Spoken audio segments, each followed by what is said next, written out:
계절이 바뀌면 제 아내는 집에서 물건을 정리를 하기 시작을 합니다. 그래서 본인이 판단하기에 필요 없고 지저분하다라고 생각되는 것들을 수북히 쌓아놔요. 그리고 저에게 한마디 합니다. 여보, 이것 좀 갖다 버려줘 라고 그렇게 명령을 하면 저는 그 명령에 순종해서 그것들을 갖다 버립니다. 그런데 종종 제가 판단하기에 너무 아까운 물건들이 있어요. 야, 이건 참 버리기에는 아깝다 라고 생각되어지는 것들이 있습니다. 그러면 저는 그걸 다시 몰래 가지고 들어옵니다. 반대로 또 제가 생각하기에는 쓰레기 같은 물건인데도 저의 아내가 버리지 않고 그걸 보관할 때가 있습니다.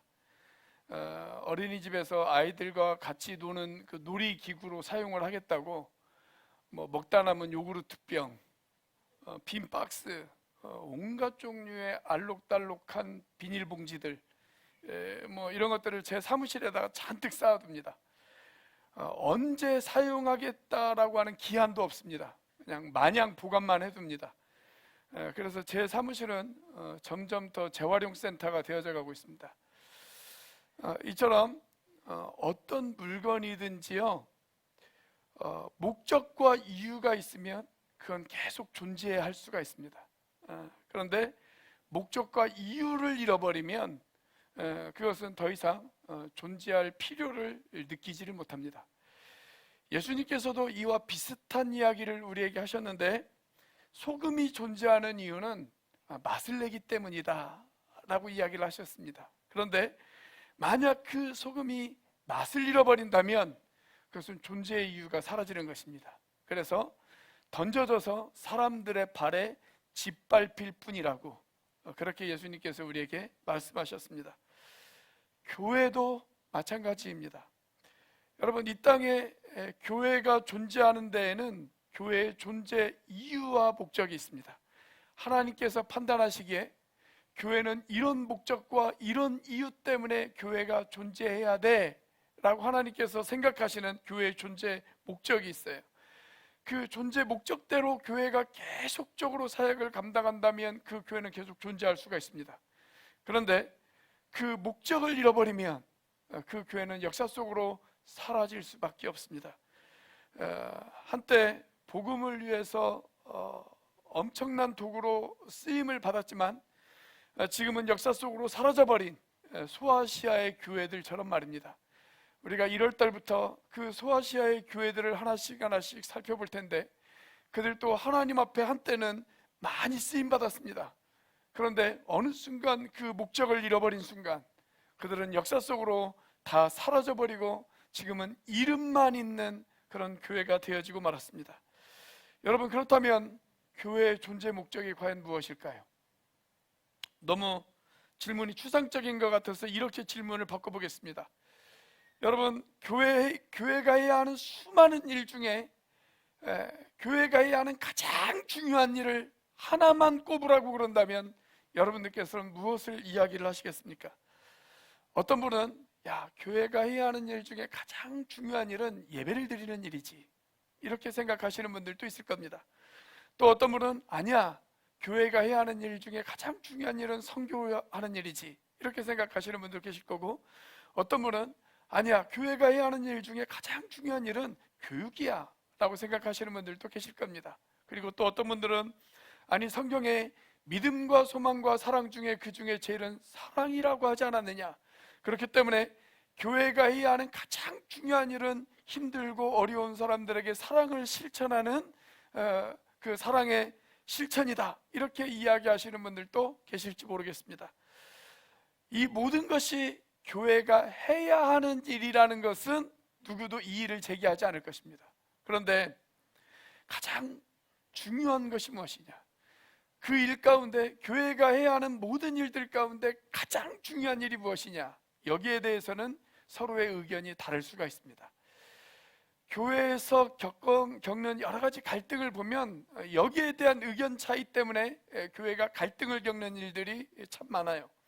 예를 들어서 교회에서 하는 일 중에 예배가 가장 중요하다라고 생각하는 사람들은 예배에 참석하지 않는 사람들, 예배 참석을 소홀히 하는 사람들을 매우 못마땅하게 생각할 것입니다.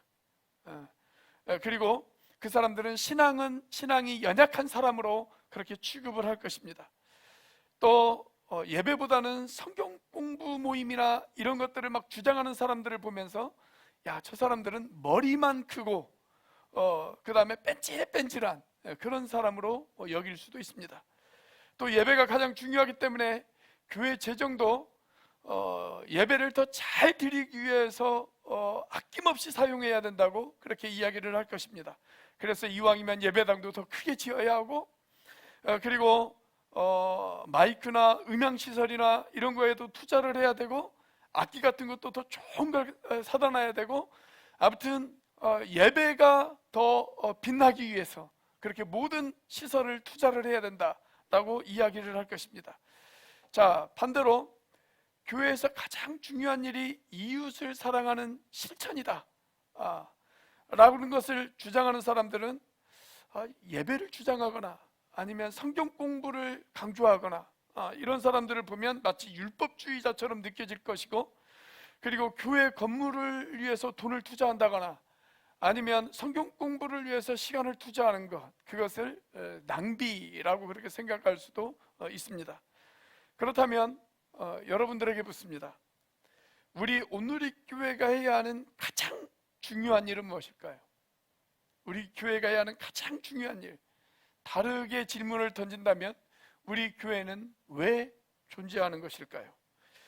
여기에 관해서 제가 제 나름대로의 답을 드릴 수는 있지만 그것은 여러 가지 의견 가운데 하나의 의견을 더하는 것에 불과할 것입니다.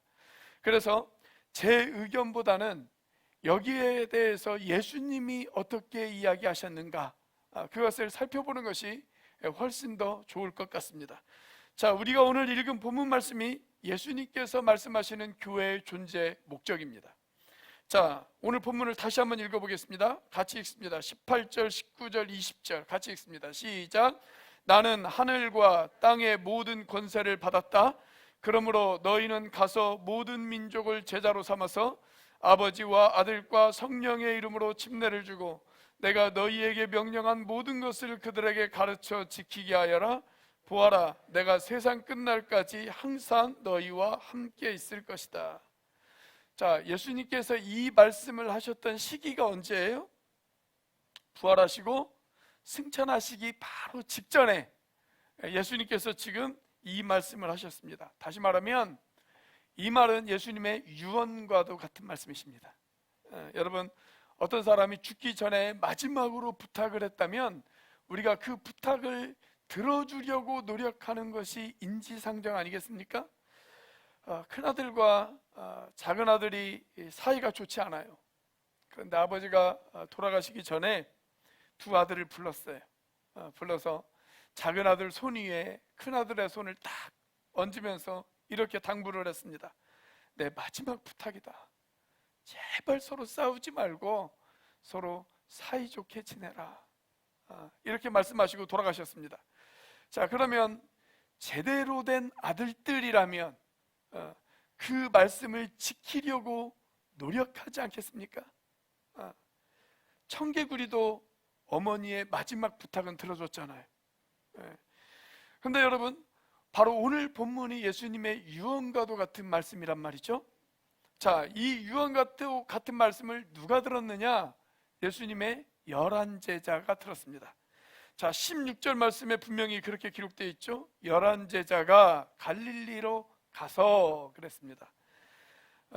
가룟 유다는 죽고 없으니까 11 제자가 예수님의 이 말씀을 들었어요. 예수님의 유언과도 같은 말씀을 들었습니다.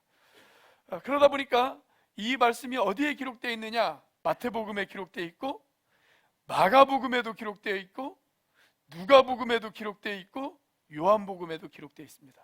사복음서에 다 기록되어 있습니다. 그것뿐만이 아닙니다. 사도행전에도 이 말씀이 기록되어 있습니다. 왜 그럴까요? 중요한 말씀이기 때문에 그렇습니다. 아주 중요한 말씀이기 때문에 사복음서에 다 기록되어 있고 사도행전에까지 이 말씀이 기록되어 있어요. 자, 이날 예수님의 말씀을 들은 11 제자를 가리켜서 우리는 뭐라고 이야기하냐면 사도라고 이야기합니다. 사도라고 하는 말이 헬라어로 아포스톨로스라고 하는 말이에요. 아포스톨로스. 근데 이 말을 한자로 바꿔보면 보낼 사자에 무리도자를 사용했습니다. 다시 말하면 보내심을 받은 사람들이란 뜻입니다. 보내심을 받은 사람들. 자, 사도들은 원래 한 군데 머물러서 사역하는 사람들이 아닙니다. 복음을 듣지 않은 곳으로 가가지고 거기서 복음을 전하고 그 다음에 교회를 개척한 다음에 또 다시 복음을 듣지 않은 지역으로 가서 또 사역을 하는 그런 사람들이 바로 사도입니다. 자, 그래서 이 사도들이 교회를 개척을 해요. 그러면 교회를 개척해서 이 사도들이 뭘 하냐? 아까 우리가 읽었던 오늘 본문 18절, 19절, 20절 말씀을 하는 거예요. 그러니까 교회를 개척하는 이유가 뭐냐? 18절, 19절, 20절 말씀을 하기 위해서 교회를 개척을 하는 겁니다. 자, 그렇다면 오늘 본문이 교회가 존재하는 이유라고 그렇게 우리가 이야기할 수가 있지 않겠습니까? 자, 특별히 19절과 20절 말씀을 보면 아주 중요한 4개의 동사가 나옵니다. 자, 첫 번째 동사는 뭐냐면 너희는 가서입니다. 가서. 자, 두 번째는 제자를 삼아입니다. 세 번째는 침례를 주고라고 하는 말입니다. 마지막 4번째는 가르쳐 지키게 하라 라고 하는 말씀입니다. 우리가 가진 성경에는 이게 다 똑같은 명령처럼 그렇게 기록이 되어져 있지만 원래 헬라어 원어를 보면 이 4개의 동사 가운데 아주 중요한 주요 동사는 딱 하나예요. 나머지 3개는 그 주요 동사를 돕는 동사입니다. 그러니까 딱 중요한 동사 하나를 돕기 위해서 다른 동사들이 필요해요. 자, 그렇다면 여러분 가장 중요한 명령, 그 명령이 과연 뭘까요? 가장 중요한 명령, 여러분들이 생각하기에 이 4개의 동사 중에 가장 중요한 명령이 무엇이라고 생각합니까? 뭘까요? 제자를 삼아입니다. 제자를 삼아. 이게 가장 중요해요. 여러분, 제자 삼기 위해서 가는 겁니다. 제자 삼기 위해서 침례도 주는 겁니다. 제자 삼기 위해서 가르치는 겁니다. 그렇다면 우리 교회가 존재하는 이유 뭘까요? 제자 삼기 위해서입니다. 제자 삼기 위해서. 여러분, 우리 온누리교회가 정말 예수님이 원하시는 교회가 되려면 일단 저와 여러분이 예수님의 제자가 되어야 합니다. 우리가 먼저 제자가 되어야 그 다음에 다른 사람도 제자를 삼을 수 있지 않겠습니까? 자, 그래서 우리가 먼저 제자가 되어지고 그 다음에 다른 사람들을 제자 삼는 교회, 그게 예수님이 원하시는 교회예요. 그리고 그게 교회의 존재 목적입니다. 우리가 아무리 다른 것을 열심히 한다고 해도 내가 제자가 되어지지 않고 그리고 다른 사람도 제자로 만드는 일을 하지 않는다면 여러분, 그 교회는 교회로서 실패한 교회입니다.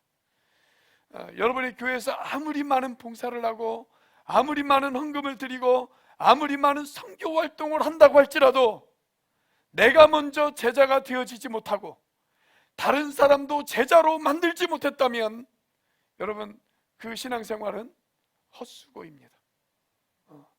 그리고 그런 교회는 실패한 교회입니다.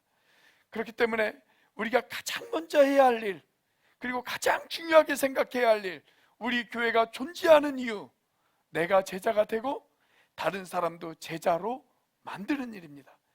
자, 우리 앞뒤 좌우에 있는 분들에게 한번 인사해 볼까요? 제자가 되고 제자를 만듭시다. 한번 인사해 보겠습니다. 여러분, 제자는 어떤 사람이 제자일까요? 제자는 배우기만 하는 사람은 제자가 아닙니다. 배우기만 하는 사람, 누군가에서 배우기만 하는 사람은 제자가 되어질 수가 없어요. 배우는 것으로만 끝나는 것이 아니라 자기가 배운 것을 다른 사람들에게 전수하는 사람이 제자입니다. 자기가 스승에게 배웠어요? 그 스승에게 배운 그대로, 또는 그 스승보다 더 탁월하게, 또는 그 스승과 비슷하게 그렇게 다른 사람들에게 전하는 사람, 그 사람이 바로 제자예요. 여러분, 그렇다면 우리가 예수님으로부터 무엇을 배워야 될까요? 우리는 학교처럼 지식을 배우는 게 아니에요. 학원처럼 어떤 기술을 배우는 것이 아닙니다. 우리가 배워야 되는 것은 예수님의 삶이에요. 예수님의 삶. 그래서 내가 예수님의 삶을 배우고 또 그렇게 살아가려고 노력하고, 그래서 다른 사람들도 예수님을 닮은 사람으로 만들어내는 것, 여러분, 그것이 바로 우리가 해야 할 일입니다. 제가 지난 주일에 교회는 착한 사람, 선한 사람들이 모여있는 천국이 아니라 흠이 있는 사람, 부족한 사람, 아픈 사람들이 모여서 하나님의 사랑으로 치료받는 병원이다, 그렇게 말씀을 드렸습니다. 여러분, 교회에서 어떻게 이런 치료가 가능할까요? 예수님을 닮아가면 이런 치료가 자연스럽게 일어납니다. 자연스럽게 일어나요. 내 마음에 어떤 상처가 있어요. 그런데 내 마음에 있는 상처에만 집중을 하면 절대 치료가 일어나지 않습니다. 근데 내가 예수님을 닮아가려고 노력하다 보면 어느 순간 내 마음의 상처가 치료되어져 있습니다. 그래서 우리 교회가 병원이 되어지기 위해서는 내가 먼저 제자가 되고, 그 다음에 우리를 통해 다른 사람들을 제자로 만드는 일을 하셔야 합니다. 우리가 그런 병원의 역할을 감당할 수 있는 우리 온누리교회가 되어지시기를 주의 이름으로 축복합니다. 자, 다시 오늘 본문 말씀을 보면 제자를 삼아, 이것이 중요해요. 그런데 나머지는 이것을 돕기 위해서 존재한다 라고 말씀을 드렸습니다. 그렇다면 제자 삼기 위해서 우리가 해야 할 일 무엇일까요? 첫째, 가야 합니다. 가야 합니다. 어디로 가야 할까요? 복음을 듣지 못한 사람, 하나님을 외면한 사람에게 가야 합니다. 어떤 통계 자료를 보니까 교회에서 한 5년에서 7년 정도 교회를 꾸준히 출석하시고 열심히 신앙생활을 하신 분들에게 나타나는 현상이 하나 있습니다. 여러분들이 한 5년, 7년 정도 교회 생활을 열심히 하셨다면, 신앙생활을 잘 하셨다면 여러분에게는 아마 이런 현상이 나타났을 것이고, 아니면 나타나기 시작을 할 것입니다. 그게 뭐냐면, 내 주변에 안 믿는 친구들이 한 사람씩 한 사람씩 떠난다는 겁니다. 그렇죠? 가만히 보니까 저도 그런 것 같아요. 안 믿는 친구들을 만나면 서로 관심사가 다르잖아요. 관심사가 달라요. 그러다 보니까 안 믿는 친구들을 만나면 별로 재미가 없어요. 가서 뭐 할 이야기가 없어요. 그 친구들이 모이면 맨날 다 술 마시고 뭐 그런 게만 놀거든요. 가면 뭐 할 일이 없어요. 그러다 보니까 가기 싫어져요. 그러다 보니까 한 사람 한 사람씩 그 사람들이 제 주변에서 떠나기 시작을 합니다. 그런데 제가 문득 이런 생각이 들었습니다. 주님은 우리에게 가라고 명령하셨단 말이죠. 가라고 명령하셨어요. 근데 우리는 안 가요. 우리는 그냥 우리끼리만 놀아요. 우리끼리만 놀고 그 사람들이 올 때까지 기다려요. 그런데 그것은 주님께서 우리에게 명령하신 것을 우리가 순종하지 않는 거죠. 주님은 가라고 하셨어요. 여러분, 가셔야 합니다. 가셔야 합니다. 예전에 만났던 친구들을 다시 만나셔야 합니다. 옛날 알고 지냈던 술 친구들 다시 만나십시오. 다시 만나셔야 됩니다. 가서 만나되 이번에는 목적이 다릅니다. 목적이 달라요. 술 마시기 위해서 가는 것이 아니라 그들을 제자 삼기 위해서 가셔야 합니다. 제자 삼기 위해서. 그 사람들이 다 우리의 VIP들이란 말이죠. 그렇죠? 물론 내가 처음에 교회를 출석해서 신앙생활을 시작하셨다면 당분간은 그들과 좀 거리를 둘 필요가 있습니다. 왜냐하면 내가 제자가 되어지지도 않은 상태에서 만나면 전도하러 갔다가 전도를 당할 수가 있습니다. 그 사람들을 VIP 만나러 갔다가 내가 술집에 VIP가 되어서 돌아올 수가 있어요. 그러니까 처음에는 좀 그들을 멀리 할 필요가 있지만 내가 제자가 되어졌다면 이제는 그 사람들을 만나서 그들을 제자 삼는 일을 하셔야 됩니다. 우리가 목장에서 해야 할 일이 뭐냐면 그 사람들을 초청하는 거예요. 그 사람들을 만나서 그 사람들을 초청해서 제자 삼는 일, 바로 그 일을 해야 된다는 거예요. 자, 제자 삼는 교회가 되기 위해서 우리가 해야 할 일 무엇일까요? 두 번째로 침례를 줘야 합니다. 자, 침례를 줘라 라고 하는 말이 VIP 만나자마자 바로 물속에다 집어넣어라 이 이야기가 아니에요. 옛날에는 예수님을 주님으로 영접하면 바로 그 자리에서 침례를 줬어요. 신약시대에는 초대교회를 보면 그랬습니다. 자, 그런데 우리는 뭐 여러 가지 이유들 때문에 바로 침례를 주기가 어려운 환경 가운데 살아가고 있잖아요. 그래서 이 말은 뭐냐면 예수님을 소개하고 예수님을 주님으로 영접할 수 있도록 도와줘라, 이 이야기입니다. 이 이야기예요. 제가 목사다 보니까 종종 저에게 여러 가지 상담을 하시는 분들이 계세요.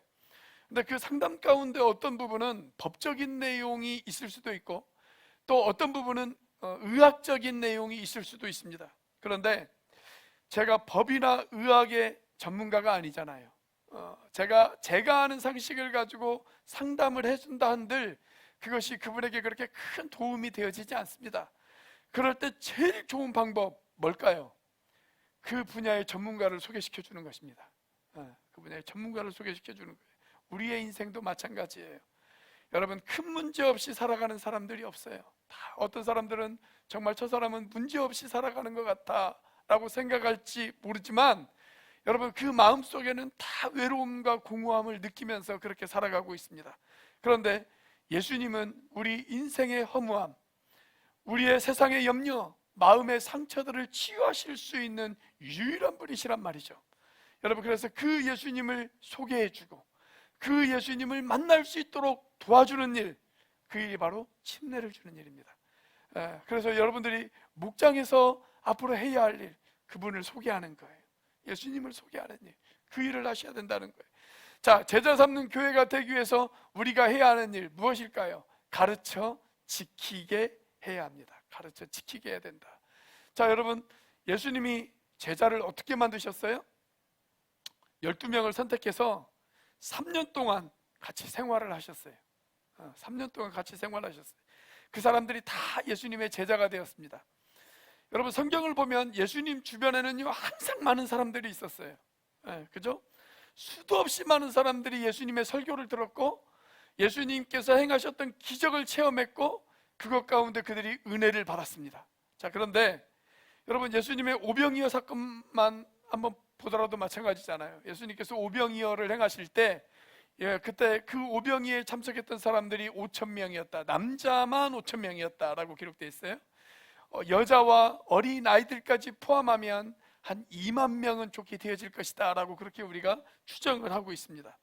자, 그런데 여러분, 그렇게 많은 사람들이 예수님의 기적을 체험하고 예수님의 말씀을 듣고 은혜를 받았는데 우리가 신약 성경 사도행전을 딱 펼치면 그 많던 사람들 중에 몇 명만 있어요? 120명만 있어요. 120명만 모여서 기도했단 말이죠. 120명만 모여서 기도했어요. 여러분, 그 많은 사람들이 다 어디 갔을까요? 그 많은 군중들 다 어디 갔을까요? 여러분, 대중을 상대로 하는 것은 결코 제자가 되어지지 않아요. 많은 사람들이 이 자리에 모여서 설교를 들어요. 제가 저희 교회 처음 부임했을 때 저희 가족을 포함해 가지고 23명이었어요. 지금 이제 한 70명 정도 매 주마다 예배를 드려요. 설교를 들어요. 나갈 때 저한테 인사를 해요. 목사님, 은혜를 받았습니다. 인사를 해요. 정말 은혜 받았다고 인사를 하는데 다음 주에 보면 삶은 그대로예요. 편하지를 않아요. 여러분, 대중을 상대로 하는 건 절대 변화가 찾아오질 않아요. 은혜 받는 데는 도움이 되어질 수 있어요. 야, 내가 이렇게 살아야지 라고 하는 어떤 결심을 하게 하는 데는 도움이 되어질 수 있어요. 그런데 그걸로는 제자가 되어지지 않아요. 성경 공부도 마찬가지예요. 많은 사람들을 데려다 놓고 하는 성경 공부는 절대 변화가 일어나질 않습니다. 여러분, 그 수많은 군중들 다 제자가 된 게 아니에요. 결국 마지막까지 예수님의 제자로 남아있었던 사람들은 어떤 사람들이었냐? 예수님과 함께 같이 삶을 나눴던 사람들이었어요. 같이 삶을 나눴던 사람들.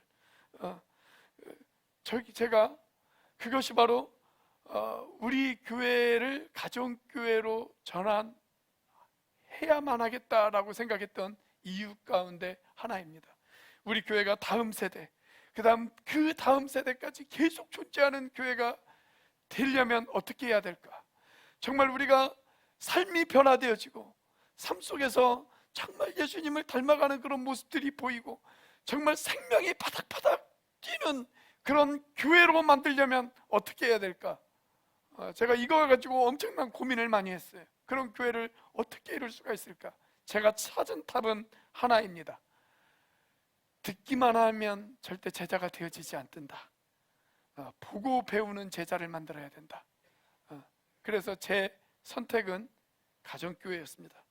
보고 배우기 위해서는 보고 배울 수 있는 대상이 필요해요.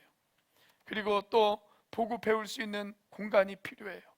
그런데 대중을 상대로 하는 것은 그것이 잘 되어지질 않아요. 그런데 가정에서 한 10명 내외의 작은 소그룹으로 보인다면 그 보고 배우는 것이 가능하지 않겠어요? 우리는 그것을 목장이라고 부릅니다. 믿지 않는 사람들을 교회로 처음 데리고 오는 것은 쉽지 않습니다. 그런데 작은 소그룹이 모이는 가정으로 데려오는 것은 그나마 좀 쉬울 수가 있습니다. 그래서 그 사람의 고민도 들어주고 그 사람의 문제에도 관심을 좀 가져주고 그 사람의 필요도 좀 채워주고, 그러다 보면 그 사람 마음속에 이런 궁금증이 생기지 않겠어요? 야, 이 사람들은 왜 나에게 이런 관심을 기울이나? 이 사람들은 어떻게 이런 삶을 살아갈 수가 있는가? 나도 이런 삶을 맛보고 싶다. 그러면 그때 교회로 데리고 오는 거예요. 그래서 예수 영접 모임에 참석을 시키고, 그래서 그 사람이 예수님을 영접하면 그때 침례를 주는 겁니다. 여러분, 전통적인 교회에서는요, 전도하는 사람만 전도해요. 그렇죠? 전도하는 사람만 전도를 합니다.